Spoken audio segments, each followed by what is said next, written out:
سلام علیکم دوستانو. په وایمو کښې نوی سیسټم راوتلی ده، کوم چې وایمو خلاصه کړې راجسټر کوئ په هغو ټایم کې ډایرکټ هغو ته ولاړ شئ، واټساپ ته ولاړ شئ. پوه شوې؟ نو هغه څرنګه هغه مشکل څرنګه حل کړو. ډېرو خلکو واټساپ په هغو موبایل باندې نمبرو باندې نه وي په کومه باندې چې وایمو خلاصه کړې. نو هغه به اول وار موږ مثال د خبرې که چېرې یوه وایمو یې تاسې خلاصئ، مثال لکه زما چې کوم وایمو خلاصه ده ښه، دا وایمو نه یوه بله وایمو هم شته، مثال د دغه یو رقم کار کوي، دغه سره برابره وایمو ده خو دوه ورشانې ده. پوه شوې؟ دا وایمو چې مثال دا یې سرچ کړه پورته خوا چې ونیو دا 4 نمبر کې دا وایمو هم ښه کار کوي. نو په یو موبایل کې 2 وایمو هم چلولی شئ. داسې مو دا خلاص کړو، انسټال به ووهئ، لږ به انتظار ورته وکړئ چې وایمو مثال د خبرې خلاص شي. پوه شوې؟ نو وایمو ډاونلوډینګ روان ده، نو ټوله ویډیو پوره وګورئ، انشاءالله چې مشکل به حل شي.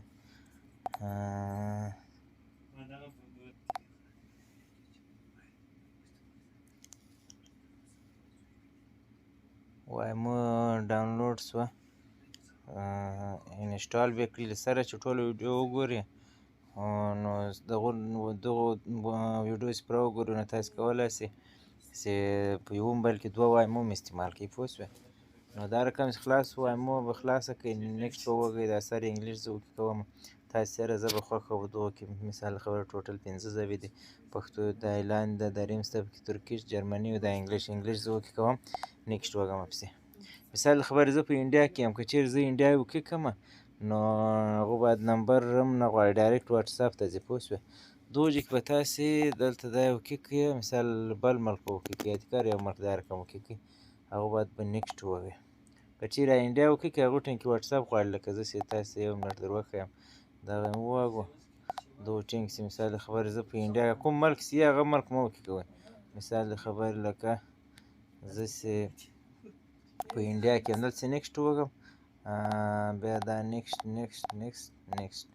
دغو ځای کې وینئ دلته واټساپ غواړي، خو ډېرو خلکو واټساپ په دغو موبایل کې نه وي، هغه په بل موبایل کې لا یې په دغو نمبرو کوم نمبر چې په واټساپ کې هغه نمبر یې په وایمو کې نه وي ورکړي، اتې دلته نه راړی، اتې بیا مشکل ورته جوړ شي. دا به اوس څه ډول کوو؟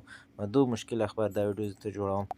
نو دغو ځای کې به تاسې انګلیش سیم وکړو، که هغه بعد دلته دا کوم ملک چې یاستئ هغه ملک به نه وکړئ، بل به کوم یو ملک کښېږدئ، لکه ما چې دا دغسې یو بل ملک کېږدو، بیا به دا نیکسټ ووهئ، 5 وارې به دا ځای اوکې کړئ. وینئ د نمبرو ځای اوس خلاص شو، دا کونج وال به دا اوکې کړئ، هغه بعد چې په کوم ملک تاسې یاستئ، لکه زه چې په انډیا کې یم، انډیا اوکې کړئ، دغو ځای کې مثال د خبرې اوس هغه نمبر ورکړئ، کوم نمبر چې لکه زه چې خپل نمبر ورکړمه، دلته یې لیدلی شئ 1316، مثال د خبرې دا نمبر ما ورکړو،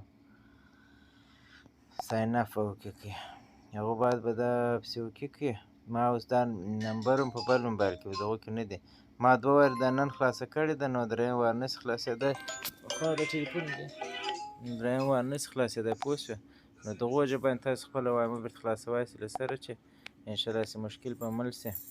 نور که کوم مشکل و په یوټیوب چینل کې پښتو آل ټیپس دلته ورته سرچ کولی شئ، لکه پښتو آل ټیپس، دا رقم به مثال د خبرې دغه ما وایمو یوټیوب چینل ده، په دغو کې په هر شي باندې ویډیوګانې جوړې کړي دي، مثال دلته کتلی شئ، وایمو رجسټریشن، وایمو فینګر چې هغه غواړي، وطن ته څنګه پیسې ولېږو، وایمو چې کله کله زنګ وطنه زنګ وهي وایي دلې زنګ نه درته وهي، هغه 5 ټلیفونو چې څرنګه زیات ټلیفونونه راشي، هر شي باره کې ویډیوګانې شته، هغه تاسو ټولې کتلی شئ، پیج سرف وکړئ او ملګرو سره یې هم شیر کړئ، انشاءالله چې په آینده کې نور کوم مشکل وي هغو باندې مو زه ویډیو ته جوړوم، او ما دلې نمبر شته پکې، اوس مې نمبر کوم کې ور په هغو نمبر واټساپ راته کولی شئ که کوم مشکل و، په الله مو سپارم.